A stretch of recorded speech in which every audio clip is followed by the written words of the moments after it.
Bom dia, boa tarde, boa noite, tudo bem, pessoal?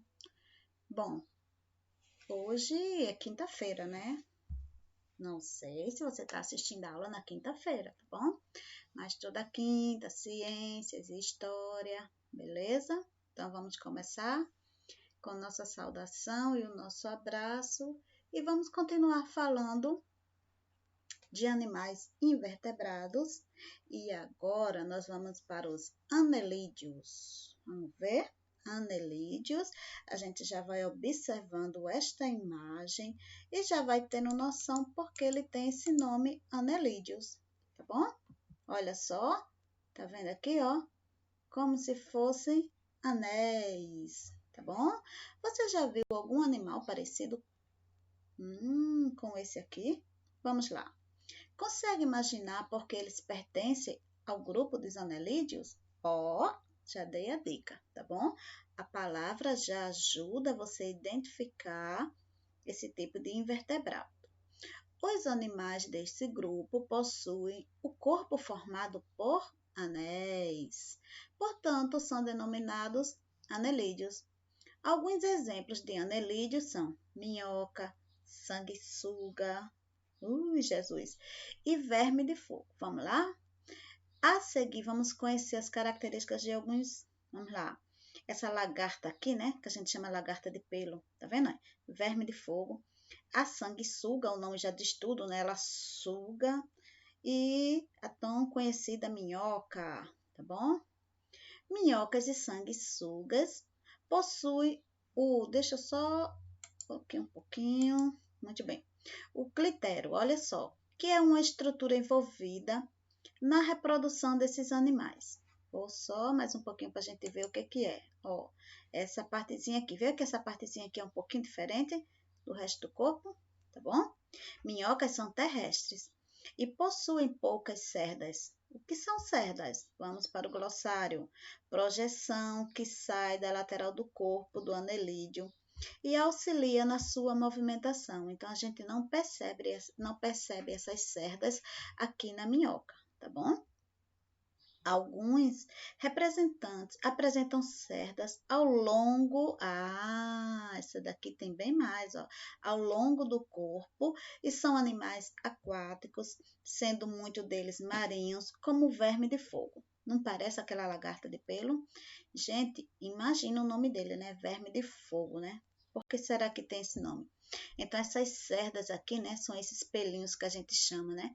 Igual quando a gente diz, eu vou comprar uma escova de dente com cerdas macias, né?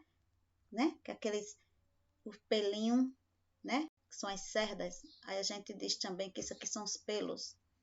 Tudo bem? Olha a importância dos anelídeos.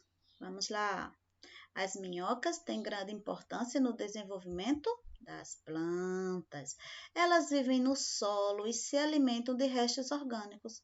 Então, tudo que cai aqui das plantas, aqui os restos orgânicos, folhas, fruto que caiu, né? Flores que caíram, tudo que vai apodrecendo aqui, tá bom? Semente, casca, tudo que vai apodrecendo aqui, tá certo? Vai servir o quê? De alimento para as minhocas. Ao liberarem suas fezes, então são as fezes das minhocas, tá bom? A gente tem uma terra muito rica em humus. Muito bem, as fezes da minhoca é chamada de humus. Elas tornam o solo mais fértil, entendeu? Aí a gente diz que a terra é boa para plantar, tá bem adubada, tá bom? Além disso, ao se movimentarem pelo solo, as minhocas criam espaços que possibilitam a entrada de ar.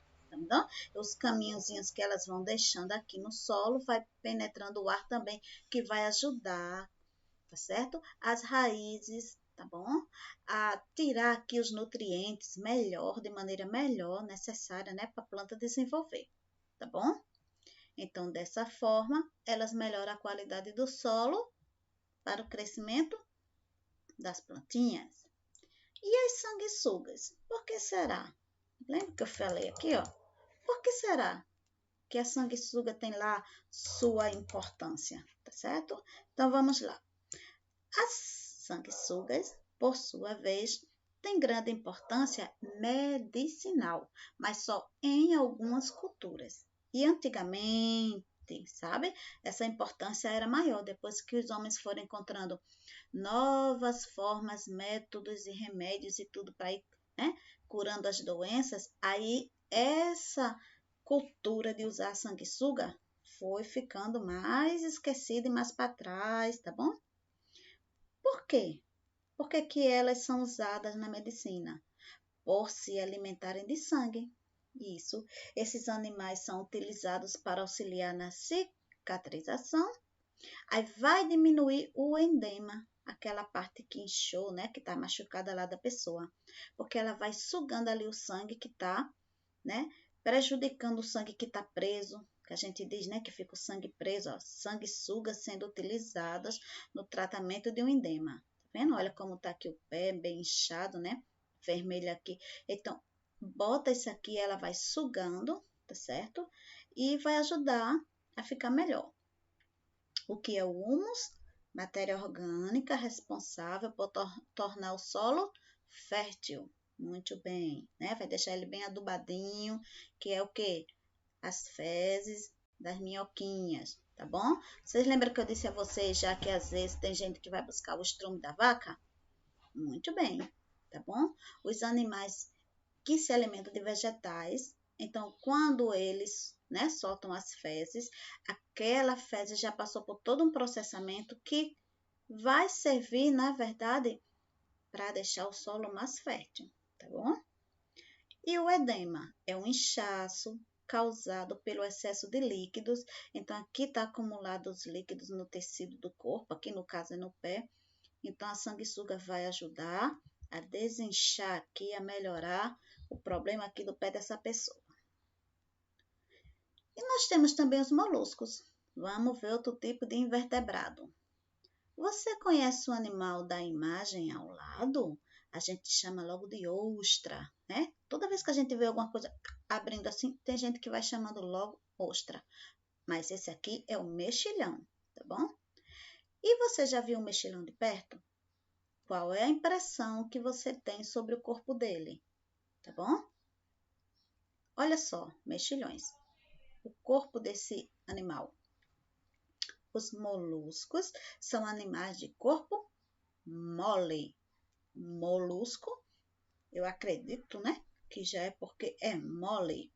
A maioria deles tem uma concha e essa concha é que vai, né, fazer aqui a proteção do corpo, tá bom? Alguns vivem em ambientes aquáticos, enquanto outros vivem em ambiente terrestre. Vamos ler aqui a seguir algumas características desses animais. Vamos lá. A ostra e o mexilhão têm uma coxa dividida em duas partes, né? Porque ela abre, né? Que serve para a proteção aí do corpo deles. A ostra e o mexilhão vivem tanto em ambiente marinho quanto em água doce. Qual a diferença desse marinho para água? Tudo é água. Marinho é do mar. Então, aqui, salgada, né, pessoal? Então, cuidado, tá bom? O caramujo e a lesma são alguns dos moluscos terrestres. Muito bem. Porém, também pode viver no mar e na água doce. Então, vai depender aí do tipo desse caramujo, dessa lesma, tá bom? O caramujo tem concha, tá bom? Para sua proteção. A lesma não tem, tá bom? E lesma não vai virar caramujo, não. Tem gente que acha que isso aqui vai virar. Aí, olha só, tá bom? Existem aqueles caramujos, né? Que são do bem, como a gente diz, mas tem uns que transmitem doença, então tem que ter cuidado, né? Por isso que às vezes aparecem uns caramujos aí que é recomendado matar imediatamente, né? Porque eles transmitem uma certa doença. Cuidado, tá bom? A lesma sai grudando e vai se arrastando, né? Quando ela vai andando, deixa uma coisinha assim meio gosmenta no caminho dela. Vamos ver outro. Ó, o Nautilus, aí vamos ver direitinho qual é a pronúncia, tá bom? Apresenta concha externa, a concha é por fora, tá bom? A lula tem concha interna. e o polvo nem concha tem, tá bom? Uma é externa por fora, interna por dentro e a outra nem concha tem. Todo mundo aqui é mole, molusco. Ostras e mexilhões filtram a água para retirarem dela o alimento. Então, quando elas vão passando água, né, eles vão filtrando, os nutrientes da água vão ficando, tá certo? É assim que eles se alimentam. Porém, se a água estiver contaminada com algum produto tóxico, esse produto ficará onde? No corpo desses animais. Quando isso acontece, eles não podem ser consumidos. Claro, estou eu comendo um animal contaminado, estou eu me contaminando, não é isso? Já que podem causar intoxicação, muito bem, tá bom? Esses animais são chamados de bioindicadores. Bio de vida, indicadores de vida, pois a sua contaminação por produto tóxico indica que a água também está contaminada. Então, se o animal está, a água também está, tá bom? Então, eles vão indicar justamente, né, como é que anda aí o grau de água, se ela é uma água mais pura, menos pura, que tipo de contaminação, tá bom? Então, geralmente, eles são pescados, às vezes, somente para estudo, né? Porque aí vai sabendo como é que está a água daquele ambiente lá. Você vai fazer isso com a lupa na mão, tá? É uma das atividades complementares. Ok? Você sabia que as pérolas são produzidas por alguns tipos de molusco? A pérola é produzida quando algum corpo estranho fica entre a parte mole e a concha. Então, aqui no meio, aqui por dentro, entrou algum corpo estranho, aí daí que vai acontecer a transformação e isso aí vocês vão pesquisar. Vai pesquisar a origem das pérolas e responder nessa pesquisa, tá bom? Quando vocês for explicando, que pode ser em forma de texto, você pode responder essas perguntas em forma de texto, tá bom? Se quiser. Quais moluscos são capazes de produzir pérolas? Será que é só essa daqui que a gente conhece, né? Como eles produzem as pérolas? Como é e por que eles fazem isso, tá bom? Já sabe, né? Não esqueçam de fazer uma capinha para o seu trabalho, não, por favor, para a sua pesquisa. Os equinodermos, a palavra equinodermos, vamos lá, significa espinhos na pele. Então, vamos ver quem é que tem espinhos na pele? Lá era pelos, né? Agora são espinhos, que eram as cerdas no caso, né, pessoal? Gente que às vezes chama de pelo. Você consegue, imaginar quais animais fazem parte deste grupo? Aí já vem as imagens para nos ajudar, né? São exemplos do grupo dos equinodermas, estrelas do mar, os ouriços do mar, tá bom? E vamos ver as características desses animais. O grupo dos equinodermos é formado por seres exclusivamente só, gente, exclusivamente é só e somente só, marinhos, tá bom? Então, não vai ter um terrestre e eu vou dizer que é, tá bom? Marinhos. Aí aqui a gente tem a estrela, olha aqui né? Os espinhos que a gente nem acha parecido mesmo com espinho, parece só uns carocinhos aqui, né? E esse aqui que a gente acha realmente parecido com espinhos, tá bom? Que é o ouriço do mar. Os equinodermes são capazes de, lembra daquela? Regenerar, que a gente já estudou? Muito bem, regenerar partes do corpo que foram perdidos. Eles podem se reproduzir por meio da regeneração ao dividir seu disco central em dois. Aqui a gente está vendo o disco central. Olha o corte que foi feito, tá bom? Então, esta parte aqui de cima, aqui, ó, essa parte aqui de cima, ela foi, ó, tá vendo? A outra aqui, essa aqui é a de baixo, tá bom? Então, essa parte aqui de cima ficou sem essa parte de baixo e aos poucos ela vai aqui, ó, aumentando até se tornar novamente uma estrela. A parte de baixo, essa aqui, ó, lógico, né? Ficou sem a parte maior aqui de cima e ela vai se regenerando, ó, tá bom? Até se tornar novamente a estrela do mar, tá bom? E olha só que interessante, tem pés, tem pezinhos, tá bom? Esse grupo apresenta um sistema de locomoção exclusivo por meio dos pés ambulacrários, e a gente nem imaginava que tinham pezinhos, porque quando a gente vê essas imagens aqui, eles ficam tudo assim, né? E fazendo assim, ele vai se movimentando. São que os pés ambulacrários, tá certo? Desses animais que a gente nem imaginava que eles tinham pezinhos, tá bom?